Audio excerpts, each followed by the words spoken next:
कहानी के शुरू में हम एक झील को देखते हैं जो सूख चुकी थी। उसके आसपास की मिट्टी भी काली थी और इर्द गिर्द मरे हुए जानवरों के कंकाल भी पड़े थे। उसके दरमियान में एक सूखा पेड़ था जो दिखने में काफी डरावना था। इसके बाद सीन एक फैमिली पर शिफ्ट होता है जो इस झील से थोड़ी दूरी पर अपने नए घर में शिफ्ट हुए थे। जेस अपने 2 बच्चों के साथ इस नए घर में आई थी। उसकी फैमिली में उसकी बेटी और एक छोटा बेटा ओविन था। उनके साथ एक डॉग भी था जो हमेशा उनके साथ ही रहा करता था। डॉग और ओविन की काफी अच्छी दोस्ती थी। यहाँ पर हमें जेस के बारे में कुछ बातों का भी पता चलता है। जेस पहले नशा करती थी और अपनी फैमिली पर जरा ध्यान नहीं देती थी, इसीलिए उसके दोनों बच्चे उसके हस्बैंड अपने डैड के ज्यादा करीब थे। जेस अपने बच्चों से अलग हो चुकी थी मगर अब उसने अपने बच्चों की कस्टडी खुद ले ली थी। जेस अब बिल्कुल ठीक थी। बाहर जेस का बेटा अपने डॉग के साथ खेल रहा होता है, तभी उसे एक शरारत सोचती है। वो छत पर चढ़कर छलांग लगा देता है जिससे जेस काफी डर गई थी।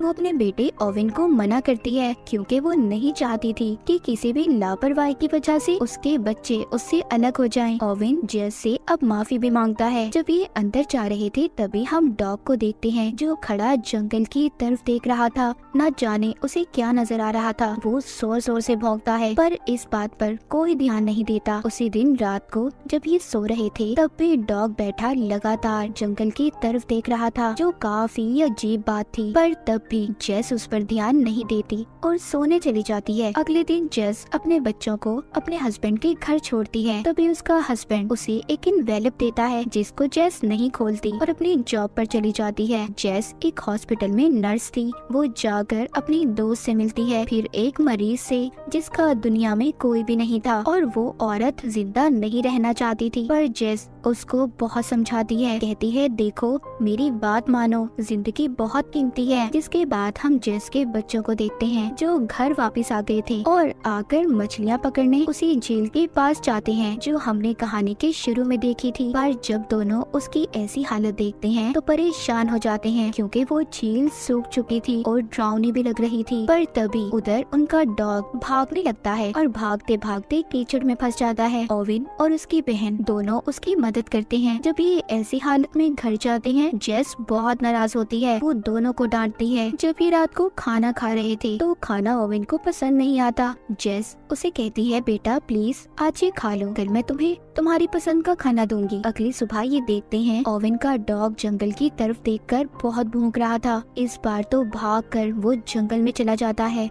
ओविन भी उसके पीछे भागता है पर जंगल में एक लगी फेंस बाढ़ की वजह से रुक जाता है और उधर ही रुककर वापस से दोबारा अपने घर आ गया था। बैठकर अपने डॉग का इंतजार करने लगता है। वो अपनी मॉम से कहता है प्लीज आप जाएं उसे ढूंढें, पर जेस कहती है इंतजार करो वो खुद ही आ जाएगा सुबह तक। अगली सुबह जब जेस अपनी जॉब से वापस आती है तो उसे पता चलता है कि ओविन घर पर नहीं था। वो अपने डॉग को ढूंढने निकल गया था। ये अपने बेटे को ढूंढकर वापस लाती है और उसे समझाती है कि बेटा क्यों ऐसे कर रहे हो, वो वापस आ जाएगा। रात को ओविन को अपना डॉग अपने घर के बाहर नजर आता है। ये सबको बता देता है। जेस भी उसके पीछे जाती है पर ओविन का डॉग कुछ अजीब था। उसकी आंखें भी पीली हो गई थी जो दिखने में काफी डरावनी थी। देखते ही देखते डॉग ओविन पर हमला कर देता है, उसकी टांग पर काट लेता है। जब जेस उसे छुड़वाने की कोशिश करती है तो वो डॉग ओविन के गले पर भी काट लेता है जिससे अब ओविन काफी जख्मी हो गया था और बहुत खून भी निकल रहा था।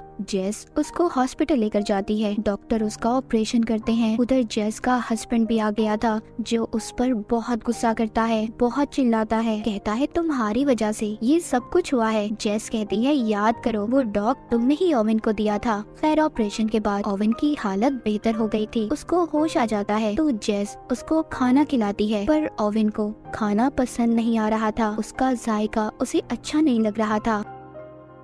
जेस को ये लगता है शायद ये उसकी तबीयत की वजह से ऐसा है, पर ऐसा क्यों था, क्या हो रहा था ओविन के साथ, इसका पता हमें थोड़ी देर बाद ही चलेगा। अगले सीन में हम ओविन को देखते हैं जिसकी हालत अब ज्यादा खराब हो गई थी। उसके मुंह से झाग निकल रही थी। डॉक्टर्स को भी समझ नहीं आ रहा था कि उसके साथ हुआ क्या है, इसीलिए वो ओविन को बेहोशी का इंजेक्शन देकर उसका खून टेस्ट करवाते हैं, पर इनसे भी डॉक्टर को कुछ पता नहीं चलता। थोड़ी देर बाद ओविन को जब होश आता है तो वो उसी खून खून को पी जाता है जो उसे चढ़ाया जा रहा था। जेस ये देखकर काफी परेशान हो जाती है, पर इस बारे में वो किसी को कुछ नहीं बताती। अब ओवेन को खून ना मिलने की वजह से उसकी हालत और भी ज्यादा खराब हो रही थी, इसीलिए जेस उसको लगातार खून पिलाती है। ये खून वो हॉस्पिटल के ब्लड बैंक से चुराया करती थी। जब ओवेन घर जाता है तो जेस हॉस्पिटल से बहुत से खून के पैकेट चुरा कर ले आई थी। वो अपनी बेटी से छुपाकर ओवेन को खून पिलाती थी। एक दिन ओवेन की जरूरत हद से बढ़ जाती है, वो सारे के सारे पैकेट्स एक साथ ही पी जाता है। जेस जब ये देखती है काफी परेशान हो जाती है। उसे समझ नहीं आ रहा था कि आखिर उसके बेटे को हुआ क्या था। अब उसे हर जगह से खून मिलना भी बंद हो गया था, इसीलिए जेस अपने बेटे को जानवरों का खून पिलाना शुरू करती है। पर जानवर का खून पीते ही ओवेन की हालत खराब हो जाती है। जेस के पास कोई और रास्ता नहीं था, वो ओवेन को अपना ही खून निकालकर पिलाने लगती है। वक्त के साथ साथ ओवेन की खून पीने की चाहत अब बढ़ती जा रही थी, जिससे जेस बहुत परेशान थी। इसी वजह से उसने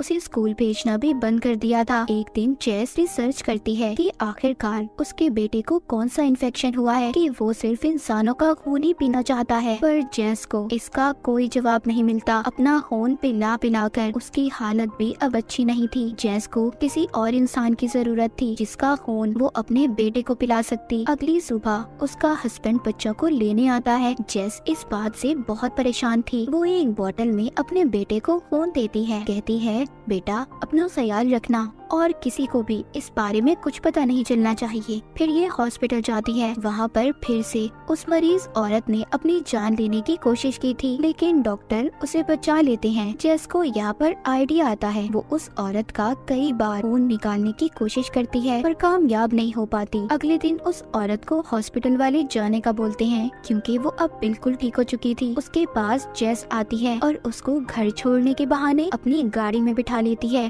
वो औरत कहती है तुम्हारी वजह से जेस मुझे जिंदगी की समझ आई कि कितनी कीमती होती है। पर वो बेचारी ये बात नहीं जानती थी कि जेस ही उसकी अब जान लेना चाहती थी। जेस उस औरत को बेहोश करके अपने घर के बेसमेंट में बांधकर बंद कर देती है और खून निकालने लगती है। जब उस औरत को होश आता है, जेस उससे कहती है प्लीज मुझे माफ कर दें, ये मेरी मजबूरी है वरना मेरा बेटा मर जाएगा। जेस अपने बेटे के साथ अब काफी वक्त गुजारती थी। उसे स्कूल भी नहीं भेजती थी। जेस की बेटी को सब कुछ पता था, पर फिर भी वो अपनी मॉम को कुछ नहीं कहती। एक दिन वो बेसमेंट को देखती है जहाँ पर ताला लगा हुआ था, इसीलिए जब जेस घर पर नहीं होती तो उसकी बेटी खिड़की से बेसमेंट के अंदर जाती है, जहाँ पर वो उस औरत को बंधा हुआ देखती है जो काफी बुरी हालत में थी। जेस की बेटी उसे छुड़वाने की कोशिश करती है, मगर तभी उधर जेस आ गई थी। उसकी बेटी उसे देखकर छुप जाती है। जेस भी समझ चुकी थी कि उसकी बेटी यहीं पर है। अब वो सारी बात अपनी बेटी को भी बताती है कि वो उसके भाई की वजह से ये सब कर रही है। वो भी ये सब बातें सुनकर जेस का साथ देने के लिए तैयार थी। जेस एक दिन जब बेसमेंट में उस औरत का खून निकालने जाती है तो वो औरत इस बार खुद ही खून देने के लिए तैयार थी, इसीलिए जेस उसको खोल देती है। पर इसी बात का फायदा उठाकर वो औरत जेस पर हमला करके भागने की कोशिश करती है। उसी वक्त पुलिस भी जेस के घर आ गई थी, जो उसी औरत को ढूंढ रही थी जिसको जेस ने अगवा किया था। पर किसी तरह जेस उसको दोबारा से बेहोश करती है और फिर ऊपर जाकर पुलिस से बात करती है। अगली सुबह जेस के बच्चों को उसके हस्बैंड के घर जाना था। जेस अपनी बेटी को उसके भाई का ख्याल रखने का कहती है। वहाँ जाकर ओवेन अपने डैड की दूसरी बीवी को बड़े गौर से देख रहा था और उसका खून पीने का सोचता है, लेकिन उसकी बहन साइड पर ले जाकर उसको समझाती है और थोड़ा सा खून पीने के लिए देती है, पर वो सारा खून ही पी गया था। ओवेन की बहन अब समझ चुकी थी कि ओवेन अब आहिस्ता आहिस्ता अपने ऊपर से कंट्रोल को खो रहा है। जब वो वापस आती है तो सारी बातें अपनी मॉम को बताती है, पर जेस अपने बेटे को और खून देने की बात कर रही थी। फिर ये लोग घूमने जाते हैं। जेस जब अपने घर वापस आती है तो बेसमेंट का दरवाजा खुला हुआ था। वो औरत यहाँ से भाग चुकी थी जिसको जेस ने कैद किया हुआ था। वो भागकर जंगल की तरफ जा रही थी। उसके पीछे ओवेन पे जाता है। वो औरत तेजी से भागते हुए ध्यान नहीं देती और जंगल में लगी सेंस बाढ़ से उसका गला कट जाता है।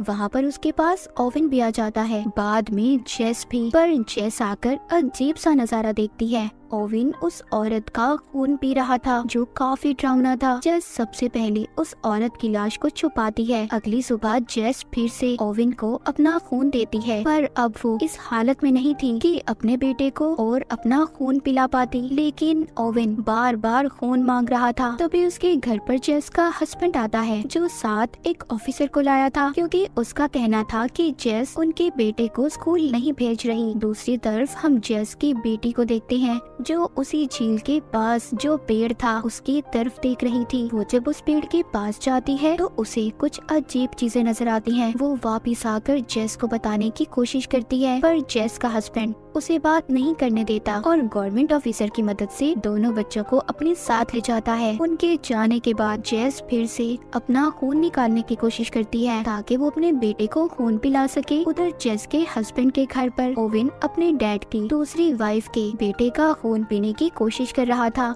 उसकी बहन आकर उसे रोकती है, जिसके बाद वो उसे उसी जंगल में ले जाती है। वो उसको बताती है कि मैंने उस सूखे पेड़ के अंदर कुछ देखा है।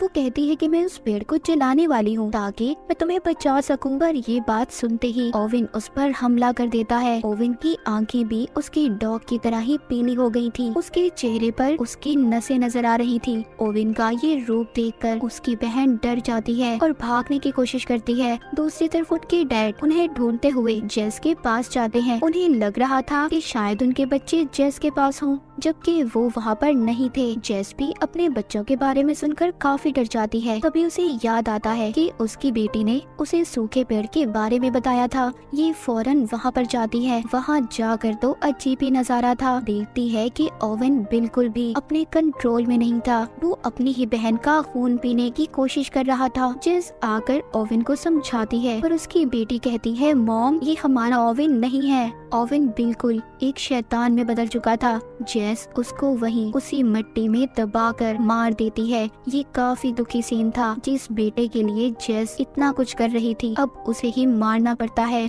ओवेन मर चुका था। जेस अपनी बेटी को कहती है कि इस बारे में वो किसी को कुछ नहीं बताए। सबको ओवेन की मौत का हादसा बताती है, पर उसके बेटे की मौत की वजह से उसकी बेटी की कस्टडी भी उससे छीन ली गई थी। जाते हुए उसकी बेटी कहती है, जो कुछ भी किया बिल्कुल ठीक किया मॉम आपने।